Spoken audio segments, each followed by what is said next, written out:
Rusame reader, Rusame, and today I will be reading to you from The Masquerade by Daughter of Apollo 2019. Now, on to Chapter 18, The Introductions. I woke up late in the next day.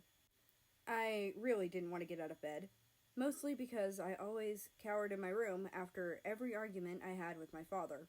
But this time was different. I heard people talking from down the hall. Not just my family either. A couple of voices I didn't recognize in the early morning.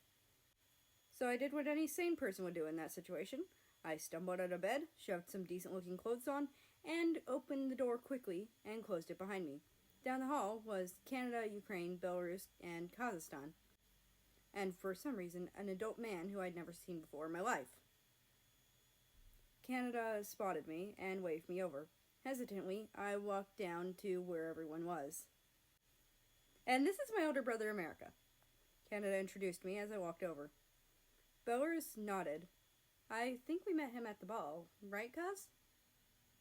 I think so, Kazakhstan said, looking me over.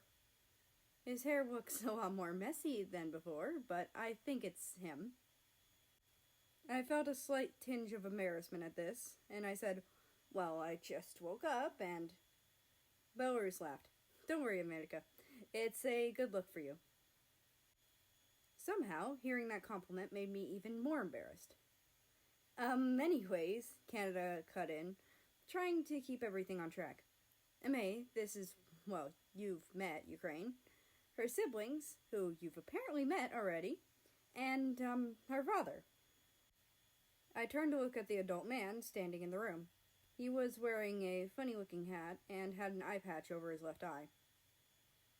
Hello, I said, pretty unsure of how to act. Привет, I am Soviet. You are America? He asked, switching between a foreign language I didn't know and English. Yes, I am. I looked at him straight in the eye. Something was off about him. Something was missing, something Ukraine had said, that I couldn't quite put my finger on. It was only after Canada had started to lead everyone away that I remembered what it was. Ukraine, didn't you say you had an older brother? I asked, and time just seemed to stop. First, Ukraine looked at me, an almost worried expression on her face, and then her father got to me. I don't know why Ukraine would have told you that, he said, glaring at me. She knows that she's the oldest of my children since that little suka went against everything I stood for. So, what happened to him? I asked hesitantly, knowing with every word I said Soviet got a step closer to straight up murdering me in my own house. He has been, how would you say? A puzzled look came over his face, and he turned to look at Belarus. Который говоришь отказва английский язык. Roughly translates to, how do you say refuse or disown in English? Disowned? Belarus answered, a bit confused as to why Soviet was asking them. Yes. He has been disowned from this family. Soviet turned back to me, the glare appearing back on his face. Man, I wish I could be that lucky. I looked back at Soviet, not scared by his glaring. If only my father would do that. I could leave. Then I straightened. Anyway, you said it was Soviet. I'm sure I'll be seeing you again. After all, it's not going to be long until Canada over there decides to put a ring on it. Before Soviet could reply, I spun on my heel and walked away. I confidently walked until I had passed the corner and I knew I was out of view of the guests. Then I stopped, trying to figure out where I could go. I didn't want to go anywhere where I could possibly see my father, because I still hadn't forgot about our little argument last night. And I definitely didn't want to see Canada and his tour group, especially since I had just made an amazing dramatic exit. So that boiled down to two places. My room and the garden. And clearly, I wasn't in the mood for cowering, since I had just basically shown up a grown man with one hell of a glare. So once again, I headed to the garden. When I arrived, I listened quietly to make sure no one was heading this way, and when no one was, I let myself be a little more relaxed, and I leaned on the small plant holders.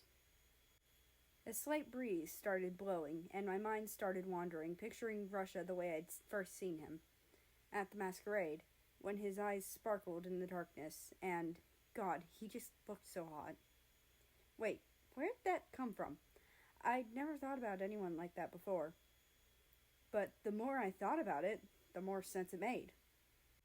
I was in love with Russia. I had been since I met him, and it had always been in the back of my mind.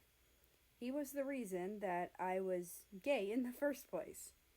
I groaned loudly at this. Britain wouldn't like this. What seems to be the matter? A voice I had subconsciously memorized said from behind me, and I turned around to see Russia just standing there. Just thinking about things, I said, trying to appear nonchalant, even though I was absolutely freaking out. Russia raised an eyebrow, but didn't question it. Hey, wait, how'd you get in so easily? I asked, narrowing my eyes at the tall figure in front of me. Russia shrugged. Practice. He didn't elaborate further. And why are you here in the first place? I put my hands on my hips. For my siblings, he said, avoiding eye contact. I didn't move, and eventually he sighed. It's a long story. And that's the end of this chapter. I hope you enjoyed. Anyway, I'd like to invite you to join the Discord, which is linked down in the description below. That being said, I hope you have a nice rest of your day, night, or whatever it is for you. Just enjoy your time. And I will see you tomorrow.